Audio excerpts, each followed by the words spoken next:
Well, Paul, we're live, so we can We're start. starting. All right. Well, maybe we should just wait a couple of minutes. Oh, let's get going with the presentation. So I want to welcome everyone for joining us in another one of our monthly educational presentations put on by West End Wealth Planning, IPC Securities Corporation. We do these every month. Next month's presentation is on June the 9th, and it's called 6 Critical Things That Are Going to Have a Big Impact on How Long Your Retirement Income Lasts. So you'll want to be there for that one. By the way, if you watch us, if you join us, I can pretty well guarantee that you're going to hear some things that you haven't thought of that are super, super important. So again, write it down in your calendar, June 8th, which is a Wednesday at 1 p.m.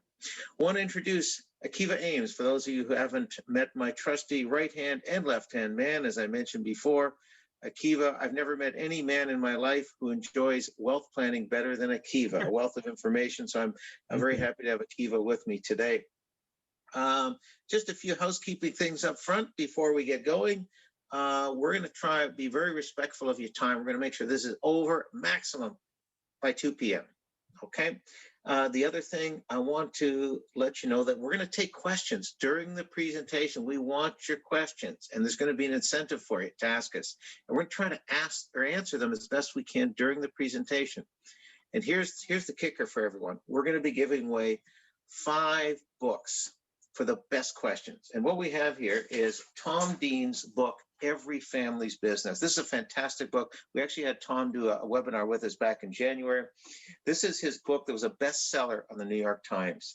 And it talks about the 12 common sense questions to protect your wealth. Now, if you're in the situation where you're a business owner and you're contemplating transitioning your business to a son, a daughter, whatever, this is absolutely critical for you. It's a great book. It's an easy read. And again, we're going to be giving away 5 copies of that today, the hardcover book, but you got to ask a question. Otherwise, you're not going to get a book. I can guarantee you that. Let's see now, the other thing, and that's basically it. So now, if you're watching this presentation, you're almost certainly a business owner. Now, you could be a single business owner. You could be an entrepreneur. You're just working out of your home. Or you could have several employees, or maybe you have 10 or 20. It doesn't matter. And one of the things you do want to be aware of, we're going to be playing a number of 6 specific short videos. And each of them talks about one of the 6 major blind spots that almost all business owners have, but most of them really aren't aware of. And that's the topic of today, the 6 business blind spots that most people aren't aware of that can create huge risk to your business and your retirement. So we're going to be doing these vignettes, and they're designed a little bit more towards, they're geared more towards of a small business of maybe 10 people or so, but they're applicable in every circumstance. And by the way, if you're a business owner, you know, I've been in business for 30 years. And Akiva, right, at West End Wealth, one of the things we do is a short introduction. We essentially act as wealth advisors to business owners. And business owners tend to want the exact same thing as everyone else. They want to create either a work optional lifestyle for themselves, a worry-free retirement, or a legacy people remember.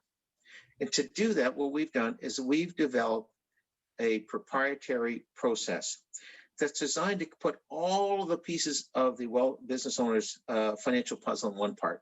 So they always know where they are, and they always know where they're going. And we call that the guidepost formula. Very key. Now, again, if you're a business owner, you work long hours. You often take a lot less holidays than people who are employed and get a paycheck every week. You often don't see your family nearly as much as you'd like to do. And you're often dependent on your business for your retirement. A lot of people say, hey, I'm going to sell my business. I'm going to bring a big pile of money, and that's going to provide my retirement. And that's one of the things we're going to chat about today. But first, all of you who are listening to this, I bet you're part of one of 3 categories. The first category is you feel everything is great with your business. You've covered all the blind spots, and you're really just here out of interest. You want to see what's going on. That's the first person. The second person is you don't have time to even go to the washroom. And actually, I had someone tell me that. I sent a message or two, and they says, Paul, I barely had time to go to the washroom and not answer you. So those are people that don't have time and just don't know. And the third group of people who might be watching this are people that they know. They say, you know what, I'm missing stuff here. I need to take some action. So let's find out where we are. Let's take a little survey. We're going to put a survey up, and let's find out which of those three groups you all go. And so take a couple of minutes, click off one of those, and let's see where we end up there. So again, either I'm going to put my glasses on here so I can see again. Either you think everything is great, I'm just here out of interest, or I'm missing things and I'm worried, or I barely have time to go to the washroom and I just really don't know. So it says I can't write. Let's give it a minute or so. How are we doing there, Yana? Let's take the poll. Is everyone done? Okay. All right. Yana, I think, is everyone done? Do we have some results? Do we have results? Here we go. There we go. That's interesting. So 40%, everything is great. I'm here out of interest. Another 40%, I'm missing things. I'm concerned. I'm worried. And there's 20%, I don't really have time for this, but I'm just looking anyway. I'm not sure. Okay, that's great. Thank you very much for doing that, guys. Thank you very much, guys and girls. So, by the way, before we go on, I want to give you a quote from Mark Twain. I love Mark Twain, such an interesting fellow. And it's the way I suggest that you listen to the presentation today. And according to Mark Twain, he says, it's not what you don't know that hurts you. It's what you know absolutely for sure that just ain't so. Mark Twain, and I think those are things all of us can use in our life, because there's a lot of things all of us think we're just got them for sure, but they just ain't so. Okay, So we've done that. Keep in mind, this webinar is your opportunity. It's your opportunity to overcome the inertia that we're all guilty of, every single one of us. Every single one of us that says, I don't have time for this now. I'll do it next month or the month after. Now is the time to say, you know what? I'm going to actually act on some of these things. Because if you don't act today on them, chances are you're never going to act. And I'm going to give, as we're going through this, if things resonate with you and you say, yeah, that makes sense for me, and you'd like to chat with us about it, simply send us an email at info@westendwealth.com, info@westendwealth.com, and we'll set up a quick 10-minute call.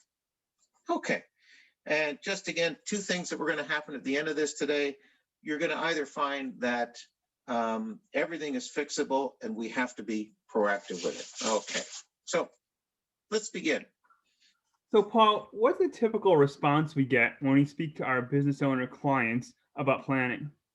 Well, that's pretty easy. We've already been through this. I'm too busy. I got fires to put out. I got deadlines. It's year end, whatever. And they typically say things like, well, call me at the end of June, or call me the 1st of July. So when we call them the 1st of July, what kind of response do we typically get then, Akiva? I'm still too busy. And yeah, that reminds me of the famous quote that we all love from Albert Einstein. We attributed it to him. And it's, the definition of insanity is doing the same thing again and again, hoping for a different result. And if you continually just keep postponing it, you're never going to accomplish it. So I think it's something profound. Yeah, very true. And we're all guilty of it, by the way. Each and every one of us, we're all guilty of it. So what can we expect from today's presentation, Paul? Okay, before we start, at the end of this, you as a participant are either going to realize, one, I'm in good shape. Business is protected. Retirement's looking great. No risk. I'm fine. The second thing you're going to find out is that I got some things that need to be done. I'm missing things. I'm taking more risk than I realized with my business and my family and my retirement. And we're going to give you a roadmap of how to fix them. So really, really key. So let's start now. The first mistake is, I know what my business is worth. Now, how many of our participants think or feel they know what their business is worth? Why don't we take another survey? Yana, survey number 2. There we are. So here's the survey. Do you know the value of your business? Yes, no, maybe, not applicable. So give our We participants need just a couple of we need some minutes. background music while they vote. What is it from Jeopardy? We really need to have some There's a Jeopardy. good idea. I For next time. mean, So again, go through each of you who are listening, take a quick sec. Yes, no, maybe, not applicable. Okay, Yana, do we have our answers there?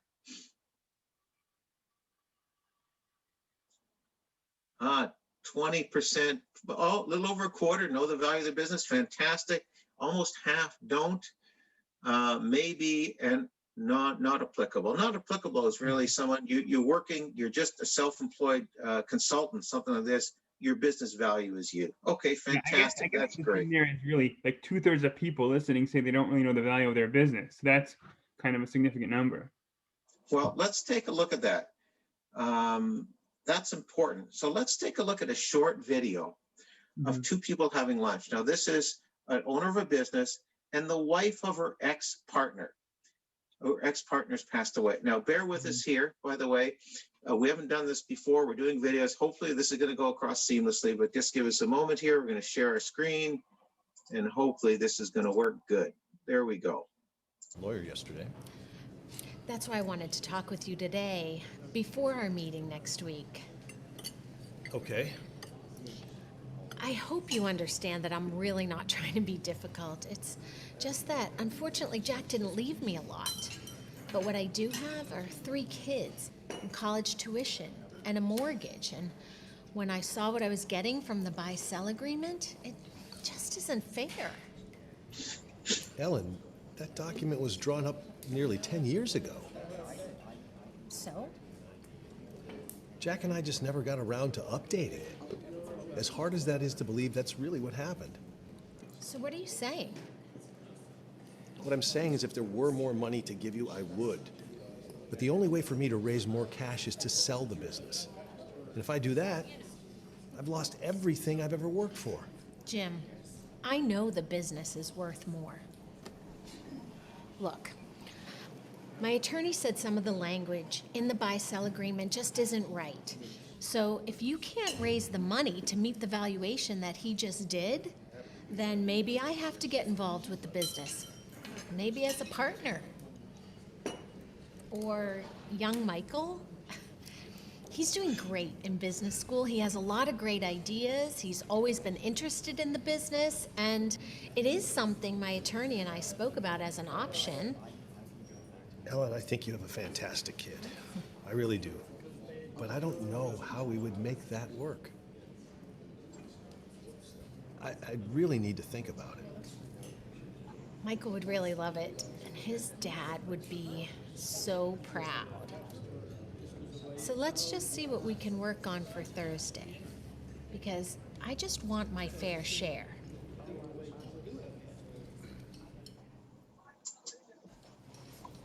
Oops, let's stop there. Okay, all right. Yeah. Yeah, hold on, stop sharing. I figure this out eventually. Okay, we're back on. We're back. So there's a fun situation. What side of that table would you like to be on, Akiva? Neither, really. Neither. Very unpleasant situation. She wants her fair share, and why shouldn't she? At the same time, the owner, the partner, is saying, I don't have the money here. All because we didn't know the value of our business, and we procrastinated and always put it off because there was always other more important things to do. So, by the way, we have situations very similar to that in our own practice. We have here's a situation where we have a client who's around it's about 70 years old. He's wanted to retire for several years. Has a partner. The partner didn't want to sell. The partner passed away. And now my client is partners with his ex-partner's son. And they're from a completely different generation. They're on a different timetable. And again, could you imagine my client being 70 years old? He doesn't want to go in to the office, to the plant every morning at 6, 7 o'clock. He says, I want to take some time off. I'm 70 years old. Can you imagine that working for decades, maybe 2 or 3 or 20, 30, 40 years to build yourself a good retirement, and then you can't because you didn't take care of one of the things that really needed to be taken care of. So, Paul, what the scenario we saw? What do you think some of the outcomes could be? Well, there's really only two outcomes as I can see. Either the sell agreement is deemed valid, in which case the spouse doesn't get a fair share. The second thing that can happen, the agreement is considered invalid. Maybe some of the wording was wrong, whatever. And the partner has to sell the business. Neither of them are good situations. And if the agreement is considered invalid, either way, this could be an expensive, time-consuming legal battle. Absolutely no one wants to go through that. So I guess you could ask, what's the solution? The solution is pretty simple. Make sure you understand the value of your business, and how you value each business is maybe different from business to business, but get some expertise in there. Maybe it's a formula, or maybe it's you need a special business to value. Get it done and have a partnership agreement that, by the way, that partnership agreement has to be funded. Very often people don't bother with that. They don't bother with the funding. Why is that? Well, that's great. So let's say that the partners have done the proper thing. They've done a partnership agreement. They've kept the valuation up to date, but there's no funding. So one person dies and one partner dies. How do you get paid out? Well, the things that we often hear, oh, we'll pay them out of profits. Really? So half of the business ownership just passed away, is not coming in anymore. Do you think that's going to have a negative or a positive impact on the business? It's going to have a negative impact. Look, think of it this way. What are the customers, the suppliers, the bank, what are they going to think of? The customers, and that they're going to say, hey, we're not sure about doing business with this company anymore. Maybe we want to look somewhere else. So paying out of profits is a very dangerous thing. Second thing, you go to the bank, well, we'll get a loan. Well, one of the partners just died. How anxious is the bank going to be to actually give you money? Matter of fact, if you have any outstanding loans right now, they might say, you know what, we're not comfortable anymore. We want that money back. Even if there's enough cash in the business, there's likely to be some suffering going on in terms of the business and cash flow. You're probably going to need that. So the way you do this is you deal with partnership insurance funding through life insurance. And by the way, most people don't really appreciate the huge tax benefits in doing something of this nature. Insurance is one of the only things that you can pay with cheap corporate dollars, but have the money, the proceeds, pay out directly tax-free into your own hands. You can't do that in anywhere else using something called the capital dividend account. All right, let's move on to mistake number 2. We've already talked about this. I'm just way too busy running my business. Let's visit a lawyer's office who's speaking with members of a family-owned business. You were putting it up. I don't see it up on the screen yet, Paul. I haven't put it up yet. Oh, by the way, just before we put our vignette up, I want to mention, everyone, if this is resonating with you, give us a call, or I'm sorry, send us an email, info@westendwealth.com, request a quick 10-minute call. And remember, all these things are different. Every business is different. It requires a unique set of solutions. So let's go here. Let's share our screen. And people can always post questions in the Q&A box below. Yeah. Thank you all for coming in. I know it's soon after the funeral.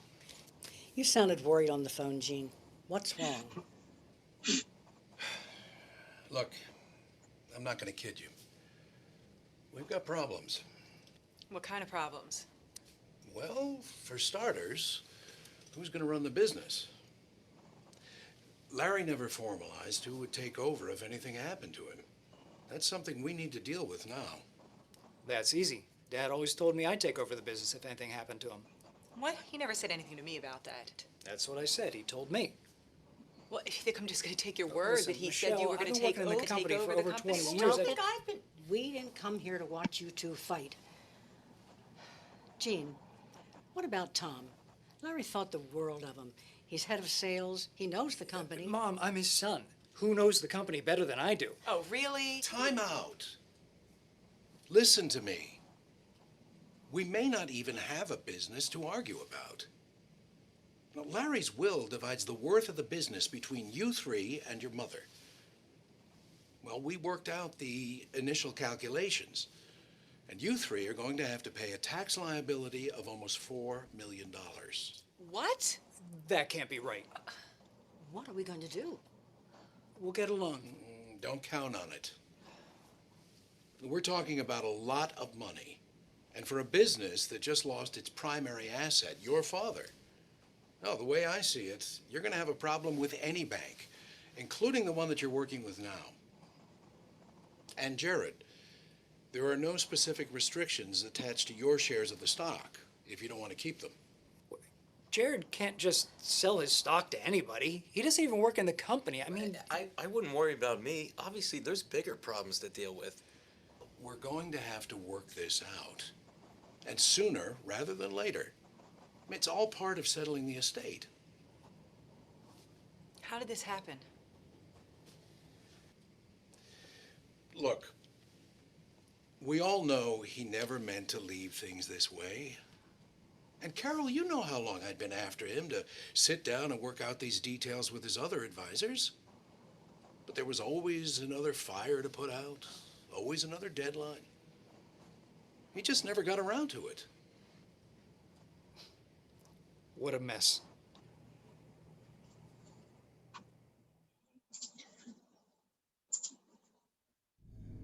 I do not. Oh, whoops. Okay. Sorry, guys. Are we back on? You're back on. By the way, wanted to mention to everyone here, just before we talk about that messy situation, we want to hear your questions. If something here is resonating, go down to the Q&A box below, put in your questions. And if you put in questions, you're going to have a chance to win this fantastic book, Every Family's Business. Tom Deans, who we had on our screen here as a webinar back in January. This is a New York Times best-selling book, and it's specifically designed towards a family business, a small family business that wants a transition from the owner to a son or a daughter or whatever. So again, if you don't ask a question, you're not going to get a book. So ask the questions, we'll do our best to answer them for you, okay? So yeah, this was Akiva. This happens all too often, this type of thing. Again, to medium, small, large size businesses. Too many succession plans are just left because there's no time. So what do you think, Paul, is the possible outcomes over here? Now, a few outcomes that I guess the family and the kids can try and run the business as they own, squabbling, trying to wrestle control from each other. It's not hard to figure out what's going to happen there. Clients, employees, customers are going to sense it. They're going to feel it. They're going to know about it. And that's going to make them nervous. I know if it was me, if I was a customer or employee and I was in this organization, I'd start to be wondering, should I be looking somewhere else to either go for employment or to do my purchasing from? So that's one possibility. Again, another possibility, go to an outside investor, possible. I know we have clients who've been trying to find outside investors for years. It's not necessarily easy for a small company. It's really tough to do. They mentioned there another possibility, getting a bank loan, but the major asset just passed away. Bank's going to be very reluctant to give you any money. Could be you have to sell the business, as it was suggested in that little vignette. And of course, a problem with selling in that situation, it's usually done at a fire sale price. That's where the vultures come out and try to get a deal, right? By the way, this happens in small and large businesses too. For those of you who know, the Miami Dolphins are a football team in the National Football League. They were started by a gentleman named Joe Robbie in 1984. He started the business with $115 million of his own money to build the stadium. He did it himself. 6 years later, he died, 1990. The problem was his estate plan had not been updated. It was old. It's like a lot of times we find where our clients, we see people from other advisors and they've outgrown their advisors. So he outgrew his estate plan. So his surviving wife forced a sale of the business at a fire sale price because she wanted more money up front. So these things happen, big businesses, medium-sized business, small businesses. So what's the solution here? What do you think, Akiva? Well, have a succession plan. This is all built around planning and taking the time to do a properly thought out plan, properly funded. And again, using the expert advisors that you have. That involves your wealth advisor, your accountant, your lawyer, often all working together to build a proper plan for you. So again, we have a question here. Great. So someone has a chance here to get our book. As a young co-founder, age 32, start with a tech startup company, does it make sense to do estate succession planning? That's a very, very good question. So you're a startup, you got something, tech company, chance for this to go crazy. Who knows where it's going to go? Absolutely. Now, of course, it depends. Again, every plan is different. Are you married? Do you have a spouse? Do you have children? Do you have a partner? If not, it becomes less apparent. Is there value in the business right now? If you're starting up right now, is there value in the business? There's a lot of questions. That's why you need to sit down and have a conversation with your advisor. So great question. And the question is basically where would they start? And basically, it's starting with their advisor. I mean, they can email info@westendwealth.com, and that's a great place to start. Yeah. Again, it's very much like when you go to your doctor. If you go to a new doctor, you don't go into a new doctor who doesn't know you and say, what pills do I take? Mm-hmm. They're going to say, well, hold on. Let's go do some tests. Let's figure out what you're all about. Once we know all about you, then we make decisions. Exactly. All right. Let's go on to the next mistake. That'll never happen to me. So we get that all the time. Oh, God, I'm too healthy. I'm going to live forever. I'm going to work forever. Let's listen to a conversation between two senior employees of a firm, and let's hope that I can get this done properly.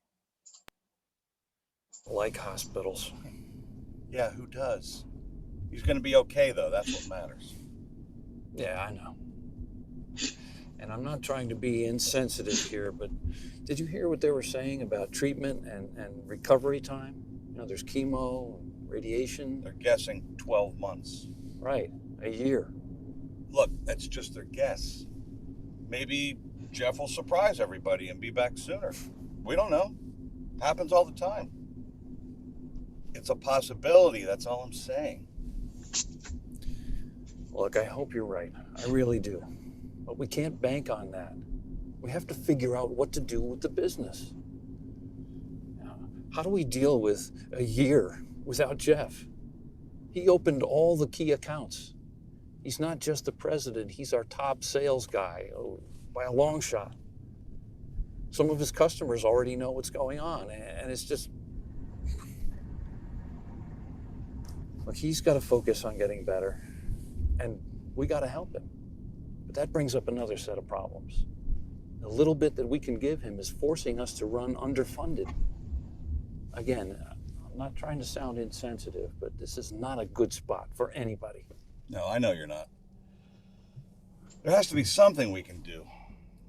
Push the line of credit, hire somebody. How long is that going to take? And what if the new hire doesn't work out? That's more time, right? Staff meeting is on Friday. And I know that they all feel badly about this. But we better have something solid to say, or there's going to be panic.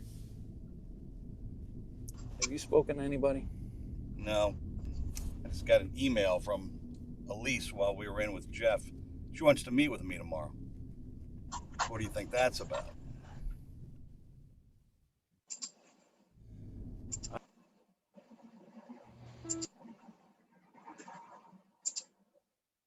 Oh, boy. Not a pleasant thing to be happening there. Again, Akiva, if you were employed at that firm, what would you be thinking right now? I'd be concerned. I'd be worried how long I had a job for. Maybe I should start looking other places. Yeah. And it's funny thing is, there's a better chance of becoming disabled than your house burning down. Like I bet no one out there watching today doesn't have fire insurance. So what are the possible outcomes over here, Paul? Well, again, the disability continues for that key person. The business falters. Could possibly, again, require a fire sale. Who knows if that person is that important to the business? By the way, this can be a key employee or key owner The two are almost the same thing. Another thing that can happen, hopefully that person gets well soon. Hopefully. You get cancer though, something like that, chances you start being off for several months. Again, the employees, the customers, the suppliers get wind of it, and they will very quickly. That's only going to be detrimental to the business. And again, last thing, potentially sell the business.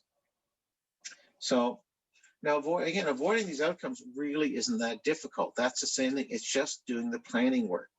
Having a business continuation plan and funding with the owners and the key employees. Proper insurance in place. Insurance is the only thing that provides tax-free money exactly when it's needed. And I tell you, we see it all the time. Business owners sometimes, I don't want to spend money on insurance. Talk about being pound wise or penny wise and pound foolish. Not willing to spend $1 to save maybe $1,000. It's actually makes no sense at all. And these are often the same people, Akiva, that tell me they're not risk takers. They don't know how much risk they're taking on. We're having a few questions popping up, Paul, if you want to take a quick look and see if anything of interest. Let's take a look.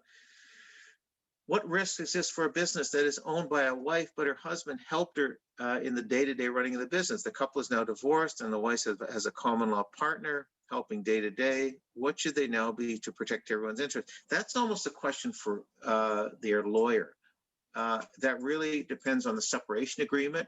It's going to be stated in that separation agreement whether the ex-husband has any rights, any say in anything to do with that business. So again, something I can't really deal with here. And by the way, if you want to ask these questions and ask them anonymously, you're welcome to. I was just going to mention, Verona, we're going to send you a book. That's a good question. Another question from Tina, should you purchase insurance for key employees? Absolutely. That's what this just went through. If you have a key employee, if they don't walk in the door tomorrow, what is it going to mean to your business? If it's going to mean a situation like we just looked at, no question, you should be buying key man insurance. Okay, let's move on to the next mistake. Mistake number 4. And let me just put this, bear with me here. I want to put this question screen down there. Okay, there's plenty of time for that. Oh, there's always plenty of time. Always plenty of time. So let's look at another vignette here. And this is of a business owner and her daughter who works with her in the small business, approaching her, talking about succession planning. Let's see what happens here.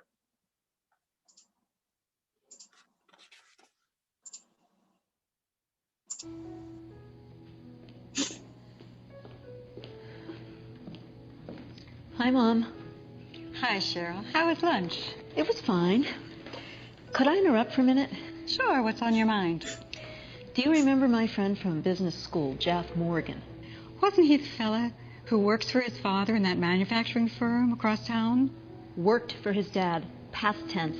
He doesn't work there anymore. Why? What happened? Well, Jeff's father wanted to retire. But unfortunately, all the money was tied up in the business. So guess what he did? He sold the company right out from under his own son. Now Jeff's out in the cold. Oh, what a shame.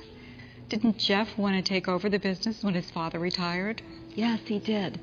Just like I want to take over this business when you retire. Whoa, whoa, I'm not ready to retire just yet. Oh, I know you're not, Mom. And I don't want you to. It's just that I think we can learn a lesson from what happened to Jeff and his dad. Jeff's dad put all his money back into the business. He never created other sources of income for his retirement, so he really had no choice. He had to sell the company. Are you telling me I'm in the same boat as Jeff's dad? That's exactly what I'm telling you, Mom. But we can avoid the situation that happened to Jeff and his dad if we develop a plan now to avoid problems in the future when you do want to retire. Well, I have 15 or 20 more years in this business, don't you think? Yes, Mom. And Mom, you need to use the good years to develop a plan so that when it does come time for you to retire, you have enough money to live on and we don't have to worry about you. Enough. Haven't I always made ends meet and then some? I just think a plan is overly complicated right now. But I'll think about it and I'll get back to you. Mom, you know, Do you remember how resistant you were to getting that new computer network for the business? And now you can't live without it? Let's develop a plan for funding your retirement now instead of later. Maybe. We'll talk about this another time. Excuse me, though. I need to go get this inventory into the system.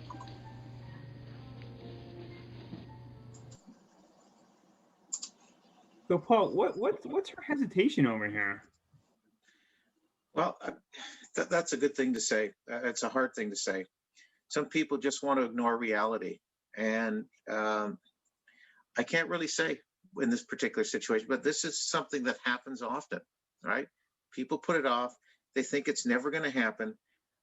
It's just like people don't ever think they're going to be sick. They're never going to retire. I've had a lot of clients tell me, I'm just going to retire. I'm just going to work till I can't work anymore. Of course, maybe they say that in the 50s. 10 years later, a lot of times they sing a little different tune. So again, this is not something that is, we don't hear all the time. People put things off and put things off. By the way, that's very much the thing, one of the things that Tom Dean talks about in his book that we want to give away. We have 3 more copies to send away. Every Family's Business talks specifically to this situation here. Transition to the family. By the way, again, just before we go on in this here, I want to mention everyone, if any of this resonates with you, send us an email at info@westendwealth.com. We set up a quick 10-minute chat over the phone to see, if some of these areas we can help you deal with those or give you more information on them. One other thing too, it's funny, Akiva, a lot of the business owners we deal with, if you ask them if they're risk takers, what are they going to say? No. No, they say, well, I'm not really a risk taker. But they often don't realize the huge risks they're taking by not dealing with things like this. Here in this situation here, this lady, art gallery person, she has invested all of her life, her retirement in one thing, all of her eggs in one basket. Now, can you imagine as an advisor, we came to a client and says, let's put all of your retirement nest egg in one stock. That client is going to be heading for the door very quickly, as they should. But in many respects, is this that much different? So again, too, the problem too is when you don't do planning, you can miss a lot of big advantages. Simple one here, because this person is not planning, they could be potentially missing $1 million of tax-free capital gain because they're not setting themselves up properly. That's a lot of money. That could be upwards of $500,000 of tax wasted. $500,000 of after-tax cash. Absolutely crazy, absolutely insane. So, getting around this is not too hard. Don't put all your eggs in one basket. Get that agreement, sit down and discuss with your children, your daughter, your son, or whatever, what you're going to do. Build a plan around it. Make sure you take advantage of all those tax planning issues and have alternative sources of income. So let's move on to number 5. My business is my retirement. Kind of a little overlap there, but a little different slant on it here. Very, very valuable. Let's see what we got here. Let's see. Paul, when you've spoken to clients in the past about being more diversified, what's the typical response you get? Great question, Akiva. Here's what I hear. The business is going great. I'm making good profits. Why would I invest anywhere else? Why would I put money in an RSP when I can invest in my business and I get a 10 or 15% return? Why should I bother doing that? My business value is worth millions of dollars. That's all I'm going to need for my retirement. Or is it? Let's watch this video.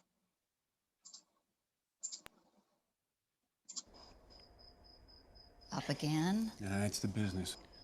It's driving me nuts. I thought everything was going well. We want to sell it, but in a year or two.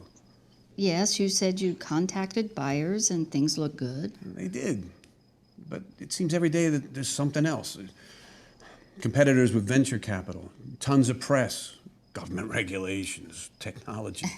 What's all that got to do with selling a company that's making money?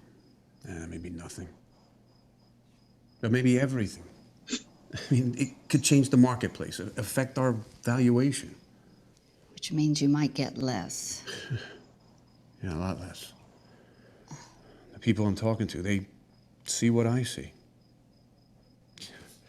I should have listened to Nikki. Made more investments outside the business. How could you know? I can't believe I didn't. Come on, we don't know what's going to happen. That's the point.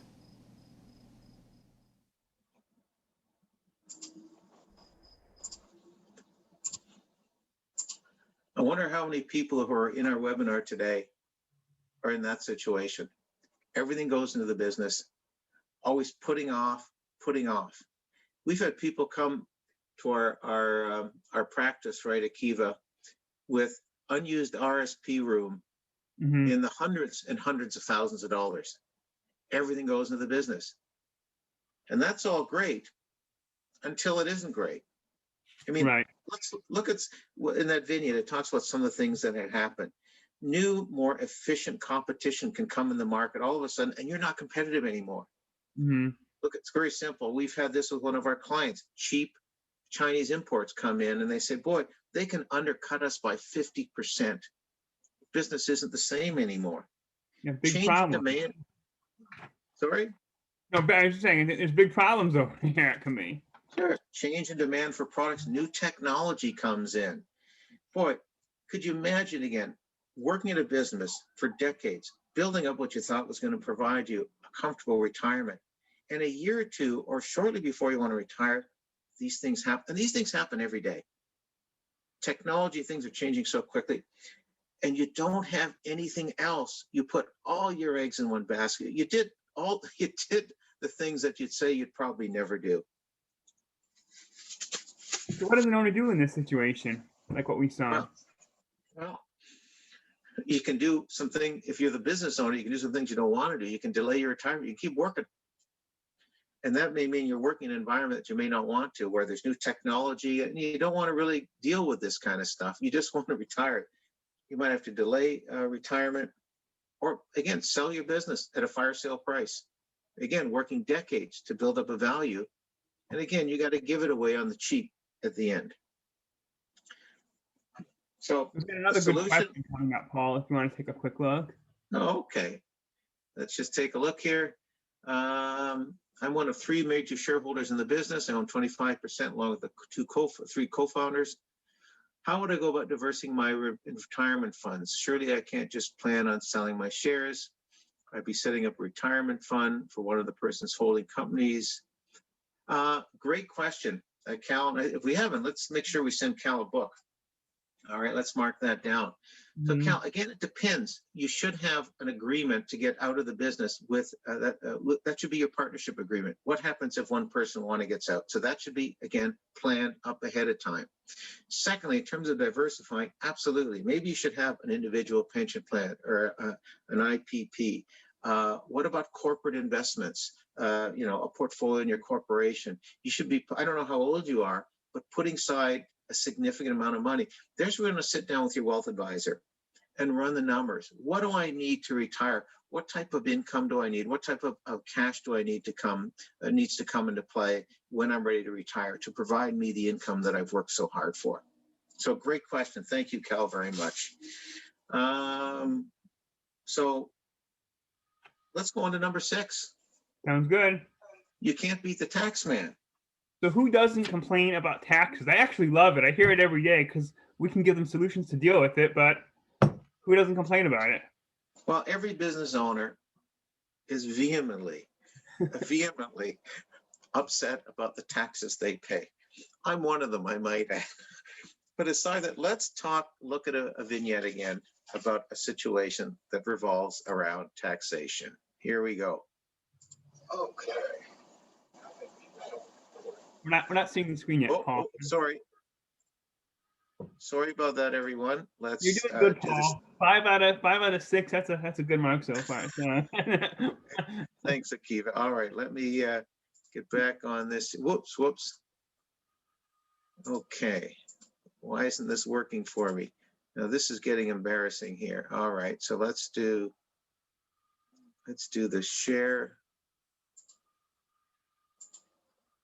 I did something wrong here. Oh my gosh. Let's see. I can't get back to the screen here. Why can't I do that? You don't have video up anymore?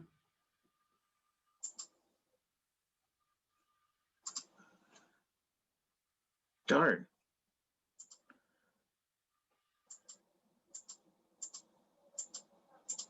I can't get up the major screen anymore. Oh boy. Oh boy. Well, maybe we just kind of. Let's just talk about it. Sorry about that, guys. We're missing one of the videos, but I'll work on this as we're doing it. The next vignette is simply talking about a meeting between a business owner and their advisor, and talking about the tax liability. They've had a good year. They've made good money. The question is, here's the tax bill now. And of course, the people on the other side of the equation, which are probably co-owners, are saying, wow, well, this is really tough. We work and we work and we're penalized and penalized. Why is that the case? That doesn't make any sense to me. And of course, what happens here, and let me try this here. There we go, I found it. Well, it's too late now. Of course, again, the secret is that many people, again, I found the screen again, Akiva. Sorry about that, everyone. You want to try to play it? You know what? We have to have. No, we're running a bit late here, so let's just go through it. So essentially, it's the thing that we often miss. People put off and put off and put off doing the planning, but there are huge tax advantages available. For example, here's some of the things that we've run across. We had a client who came in, a good client, and this client actually put a little bit of money somewhere else in his corporate investment account. Now, keep in mind, corporate investments account are taxed much differently and much higher than personally. And we did a short analysis. It was about $400,000 to $500,000. And the way they put it, because of one, they did not have deductibility of fees, and the taxable distributions on this account, they were creating about $8,000 to $9,000 of extra tax every single year. Simple analysis that we could show the numbers black and white. We've seen other situations where here's another situation where someone around 60 is putting money into CPP. Now, if you're a business owner, you pay both ends of the CPP. You're paying about $7,000 a year. By the way, that's going up significantly. You may have already worked 40 or so years that you've already maximized your CPP contributions. And by the way, this is my own personal situation. When I looked a few years ago, if I would have kept putting money into CPP, I would have paid out about $27,000, $28,000 in the next 5 years. I would have gotten back, get this, $23 a year extra in my CPP benefit. So that's another way we can waste money. Not taking advantage of strategies like individual pension plans that allow you to put a much larger amount of money away on a tax deferred basis. Or the other thing too is not using the CDA, that's the capital dividend account, to draw money out on a tax deferred or tax free basis. Again, these are things that are often missed by business owners. And the amounts here are huge. The money that the business owner makes by putting out that fire is a pittance compared to what can often be saved with proper tax planning. And again, the key to all this is planning. Having a plan. And by the way, everyone's plan is different, right, Akiva? I mean, if we could have 10 different business owners in front of us right now in very similar financial situations. But the thing is, the plan for each of them might be completely different because their attitudes towards money is different. Maybe some grew up in an environment of scarcity and others in abundance. Maybe they have different attitudes towards their children. Some want to be extremely generous with the children. Others say, I've helped them out. I've done I've educated them. That's fine. The rest is for me. And none of those is right or wrong. They're just different attitudes. And each plan has to be crafted differently. So again, I want to mention to all of you out there, again, if any of this resonates with you and you want to talk with us for a quick conversation to see whether some of these ideas are helpful, just send an email at info@westendwealth.com. I think we still have one more book to give away. We don't have any more questions on here right now, but I want to go on to one last vignette over and above what we talked about, kind of a bonus. So let's see if I can put this up. I'm going to go up here and Here we go. As the owner of a closely held business, you're really a unique individual. You know, it's no small task to start a company, grow a company, and you are indeed leading a life of significance, even if you don't realize it, because of your impact on your employees, clients, and also your community. But one of the 4 pillars of a significant life is storytelling. And a consideration you should ask yourself is, how will your story end? How will you be remembered when the story is told of the business you built, the families you helped, the support and impact you made in your community? Most important to that story is how you're protecting that legacy and the business today. Is there someone who's properly prepared to step in if you're not there, whether by choice or fate? And is that company and your family protected against your sudden absence in the event of unforeseen forces that happen to ordinary people every day? As someone who has experienced firsthand the impact of not insuring against every eventuality, I can tell you that one of the greatest gifts you can give your family and your business is the gift of protection through business continuity planning and funding for any eventuality, because everyone loves a happy ending.